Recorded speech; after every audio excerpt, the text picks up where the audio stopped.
Sports Finder community, we are back with our regular segment where we speak to great people from the world of sport. And today it is no different. I have Mr. Brock Drazen from Merritt College. Brock, welcome to the show, buddy. How are you? Hey, good, Ahmed. Thank you very much for having me. It's my absolute pleasure. Brock, before we get into the nitty gritty, let's go back in time. Who was Brock as a young man at school? I grew up in Binghamton, New York, upstate New York, and had 6 siblings, and we play. We played a lot of sports. We played football and baseball, basketball, tennis, golf. We made up our own games. We played wiffle ball and street hockey, and I was just a sports junkie when I was a kid. Watched everything, and when I went to college, I went to a small liberal arts college called Hobart and William Smith, and there I was involved in some administrative roles. Really, I was intramural sport director. I actually became an NCAA Division III women's soccer official.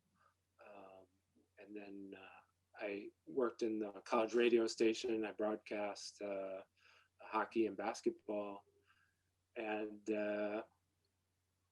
right after school, I worked in minor league professional baseball. It was Class A, the Geneva Cubs. I was assistant general manager, and so then I came out to California after that.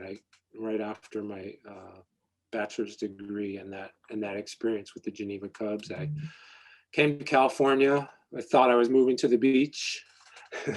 Turned out I didn't know, that was before the internet. So came out here and then immediately continued kind of doing the things that I really enjoyed. My first job was in the Cal Berkeley Recreation Department. And I started just doing whatever grunt jobs they had for me. And in the meantime, my dad really wanted me to be a lawyer. He always thought having a professional degree would be something I could always fall back on no matter what. And I did it. I followed through. I got my law degree. I practiced law in the 1990s. And then I kind of started transitioning in a strange way. I started playing junior college sports. I played junior college tennis and junior college cross country and track and field at Merritt, where I work right now. And I played some what they call semi-pro football for the Alameda County Knights. And I started coaching. So it was kind of a weird up and down. I went back and got a master's degree when I became interested in coaching, and got my master's degree, became a head coach of track and field at Meritt College. And then 2.5 years ago, I became the athletic director at Merritt. So that's kind of my sort of pathway to becoming an athletic director. Very, very different. Law, attorney, then sport. It's not conventional. Let's just say that it's different, but it's interesting. Let's go back. You said you played many sports when you were younger. Was there one that you really focused on? No, I don't know. I can't say that there was. I think back in those days, sport wasn't as specialized as it is now. We played everything, and that's what made sport so fun, is that just having the experiences of playing football and then playing golf or tennis and then playing basketball or playing hockey.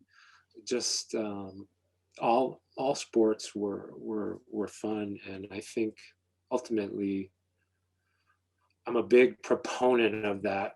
Even now, I think it's really good for young people to have those different experiences. Wow, makes instead sense. of just specializing in sport. Yeah, I know You know, some of the pro sports earlier on, they encourage people to. So, for example, in Australia, a lot of the AFL, which is Australian Football League athletes, when they're younger, they play basketball as well as Aussie rules. So those two sports, for some reason, seem to be the for many people the recipe to playing in the pro league. One of the elements of the recipe. So yeah, it's not. It's there's definitely some science behind it all. yeah, that's interesting.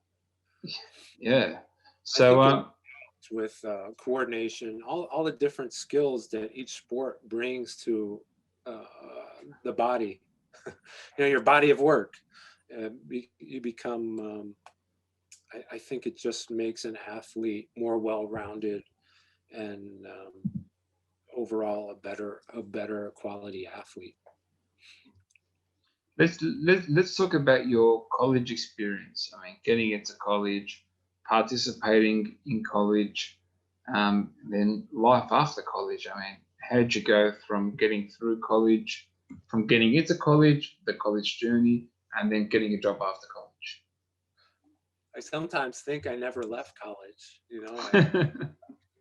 College has been part of my life since like 1982. Um, Wow, wow. I mean, yeah, when I started undergrad, and then I just kept going to college. I really enjoyed the opportunities that being a student provided. I think it just you really pursue passions while you're a student, and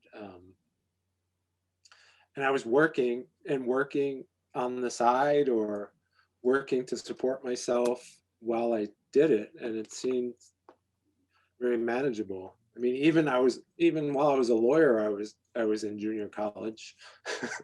So yeah, it's interesting. Um, but yeah, so I don't know. I just think that it's helped me stay young over the years. I mean, even just being at Merritt since 2001 as an athlete, all the way through to now working with students. It just keeps me young and motivated, and I just think there's nothing like being an athlete, being around athletes, being around people that want to live right in the present moment instinctually, and that's what athletes do when they're at their best. So yeah.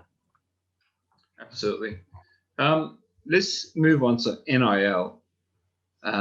Big topic in recent times, very big topic moving forward. Going to be a bit of a game changer in the collegiate sporting ecosystem or world. Let's say you were able to monetize on your NIL back in your days as a college athlete playing whatever sports you played. Would do you think you would go for the option to monetize your NIL, and how would that have made your journey different? Well, I think nowadays it's much more possible to monetize your NIL, your name, image, and likeness. Um, Whereas back in those days, there just wasn't the same opportunity that we have now. Like this platform that you have here. I mean, students have nowadays access to Instagram, TikTok, YouTube, um, Facebook, Snapchat, all these different ways that they can get their name, image, and likeness out there. Whereas in my day, it wasn't the same. I mean, we have just exploded. This technology's exploded on the scene, and I think that's why this is a big issue now. Um, it was interesting to look at, you know, the I think it all really started with this OBannon case. I don't know if you heard about the case that he filed in 2009. Yeah. And Ed OBannon was a UCLA basketball player in 1995 when they won the NCAA championship. And all of a sudden in 2009, my understanding is that EA Sports came out with a college basketball video game with Ed OBannon on the front cover of the game, and as one of the players in the game. And he just that's 14 years out of being in college, and he wasn't going to get a penny for that. He had signed away. Being the old rule for the NCAA was, you're a student athlete, you sign away basically your rights to publicity. You sign over to the NCAA your rights to your own name, image, and likeness, and they can use it in unlimited ways to make money. So EA Sports made money, and the NCAA made money, and probably UCLA made money. But Ed OBannon in 2009, 14 years out of being a college athlete, couldn't be compensated at all, so that was really interesting. And that case dragged all the way through to 2016.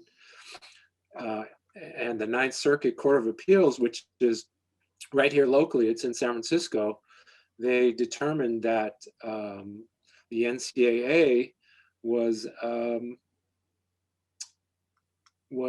basically using these athletes inappropriately, that they can't prohibit an athlete from being compensated for the use of their name, image, and likeness, that would violate an antitrust rule, because a student athlete has nowhere really else to go. But when they're a college athlete, and they're sort of stuck in that system.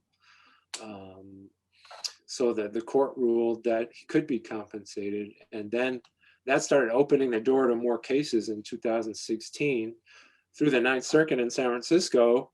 And then what I find out is California, the legislature in California, now realizing that the federal court in their state has made this ruling, California became the first state to create a law in 2019 to address it.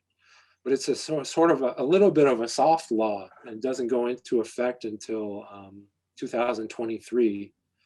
And for community colleges, we're required to provide some guidance to the state legislature by July of 2021 on how we'd like to see things proceed.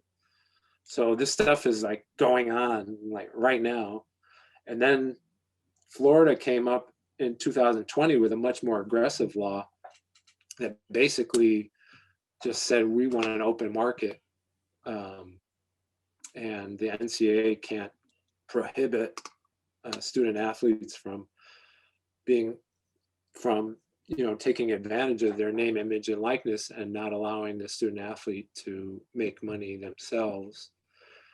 And now the Supreme Court has just decided, I think just a couple of days ago, maybe December 19th or 20th, they decided to hear a case, which they'll hear in 2021, that really, I think really is going to get at the crux of it, is what is an amateur athlete. And the NCAA keeps claiming that somehow by giving the student athletes the access or the opportunities of using their own name, image, and likeness, that it will somehow detract from amateurism. And so I think ultimately it's going to be up to that, these legislatures and the Supreme Court to define what amateurism is. And I'm thinking, my thought is initially is that it may just come down to pay for play, maybe the only thing that where the line is drawn is that perhaps student athletes won't be allowed to get paid for their performances on the field, direct pay for play. But other than that, I think it's going to be very hard for the NCAA to maintain any of the kind of control that they want to have over a student's name, image, and likeness. And they're going to have to pay for, they're going to have to share some of the money that they make off student athletes, right? That they've been making for many, many years. Yeah, absolutely. So we're really seeing a twist and a turn in how the norm is being disrupted on many levels, really.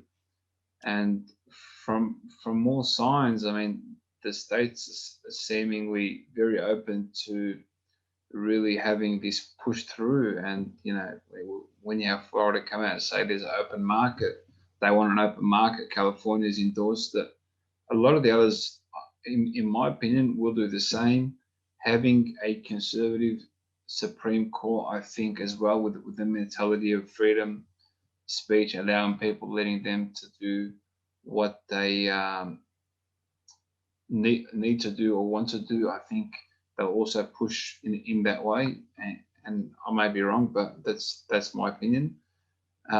So we're really seeing from all angles a real push to try and enable these young ones to be able to make money so they don't sleep hungry, be able to make money so they don't have to sleep in cars or on boats, or it's tough.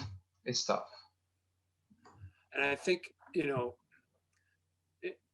out here, there's levels though, right? The NCAA has 3 levels. They have Division 1, Division 2, and Division 3. And that comprises about 500,000 student athletes right there. Plus, yeah, absolutely.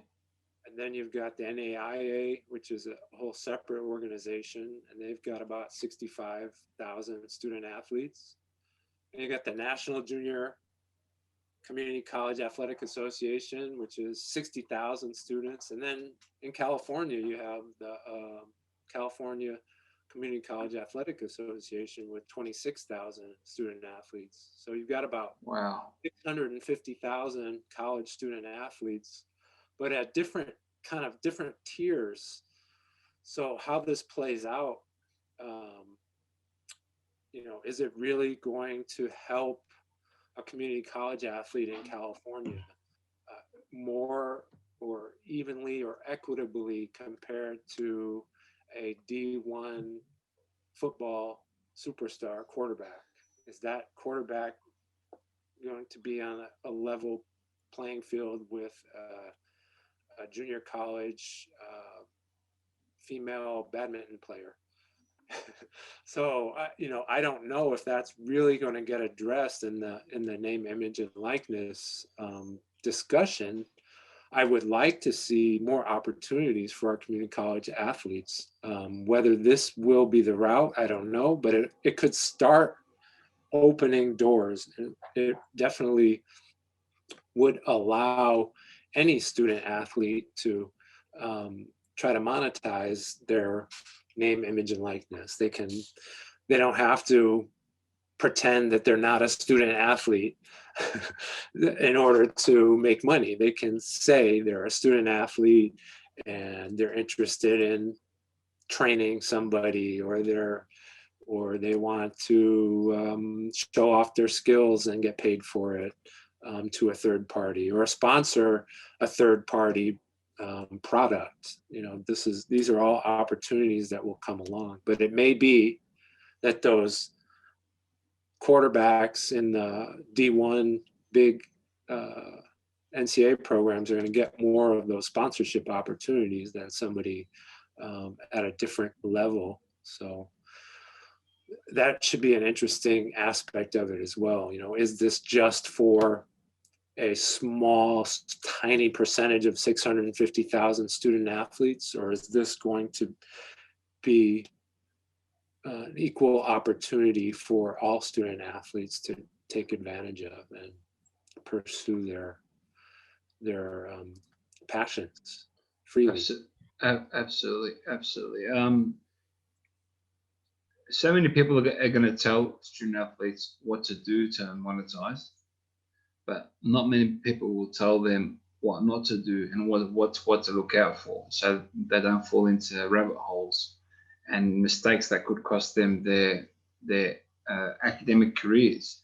Because if you align yourself with a wrong brand or a wrong company or something, you can really ruin your future.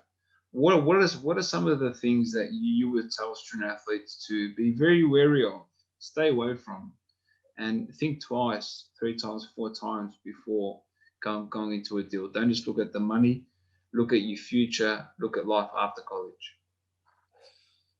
Right. Well, I think a student athlete really um,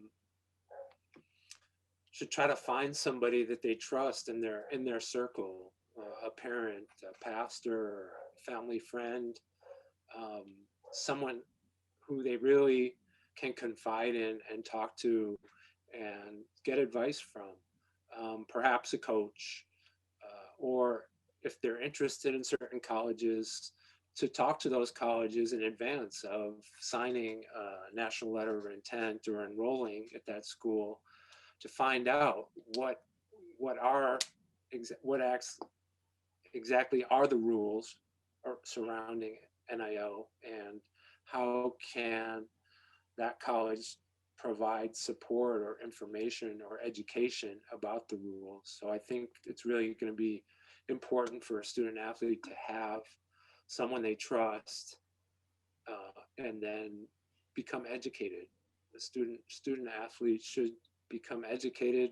We do have nowadays this access to information on social media platforms, so they really can become educated about what they can and can't do. I know that a student athlete in some of these laws, and I know the NCAA actually has their big conference coming up in January here, just in less than a month, where they're going to be talking about their proposals for NIL. And I know that part of that is going to be student athletes can't promote product or services prohibited by institutions or the NCAA. Like, I would think a student should be savvy enough to know they shouldn't be giving their name, image, or likeness to alcohol or gambling or cigarettes or drugs. That probably would create a problem. But and definitely, no matter what the student is involved in, I think they should report it. They should report their activities to an eligibility department, an athletic director, a coach, and get some feedback on whether it is um, legal or within their rights, so that they know whatever they're doing is not violating some policy that they're not aware of. Because this is it's going to be very detailed policies and things that we're going to be slicing very thin. One thing might be okay, and just a slight twist of it, it may be some violations. So students have to really be careful. And they may be approached by, now this is going to open up opportunities for professional service providers, tax consultants, agents, marketing firms, and they're going to be hitting up any student athlete who's successful in high school or is having that success in college. Maybe will start getting these start hearing from these service providers, and that can be very intimidating. You get a good salesman, a fast talker, and all of a sudden a student is just in the wrong Sign me up. sign. Now, instead of signing his name, image, and likeness over to the NCAA, he signed over something to a professional service provider that gave them some kind of advantage over the student. So there's a lot of potential pitfalls, and the institutions should be able to help vet the services as well. If not a family friend or a parent or a pastor or somebody, the institution itself, I think the student should ask for assistance and become. Students these days have to come out of their shell. It's not a time to be an introvert, I don't think. Absolutely not, got- man. they've got to protect their interests. Yeah. Absolutely. Wow. Some very valid points, things to learn from, things to consider. Definitely going to be an interesting 12 months ahead. We're going to see a lot of changes. We're going to see a lot of sharks swarming early on. That's the truth. It's really going to be interesting. I hope these students can really be cautious with what they do early on, because it can really damage a lot of their careers. And we'll be, as an organisation, heading up a lot of content on what not to do, because that's really a really important focus for us, because we want to help protect these young ones. Brock, thank you very much. You've been amazing. I really appreciate you joining me, taking the time out of your busy day to chat with me about NIL and your whole career, which has been great. Before we sign off, where can people get in touch with you online? Oh, well, let's see. I'm Brock Drazen on Twitter. I'm not too active there, but Merritt_track on Instagram. Merritt Track Field is one word on YouTube. Nice. Meritt College, of course. You can just Google Meritt College. And my email address is bdrazen, BDRAZEN @peralta.edu, PERALTA.edu. Very nice. Shout out to Meritt College Athletics. Whole Meritt College family. I just want to let them know. Awesome. How many more shout outs can I do? I got it. As many as you want, mate. You can just let them go.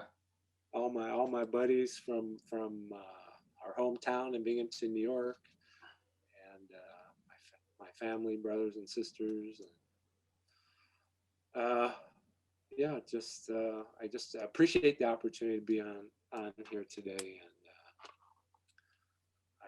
I'm glad that you're out here trying to provide information for student athletes. I think that's going to be really important when the time comes for them to start figuring out what their role is going to be. Absolutely. Mr. Brock Drazen, thank you very much. I really, once again, thank you for joining me on the show. This episode will be published on YouTube, Facebook, some clips from Instagram and LinkedIn, and as well as our audio podcast, where most of you tune into. Thank you, everybody, for tuning in. Thank you, Brock, for joining me. And once again, thank you all for listening to the Sports Finder podcast. Take care.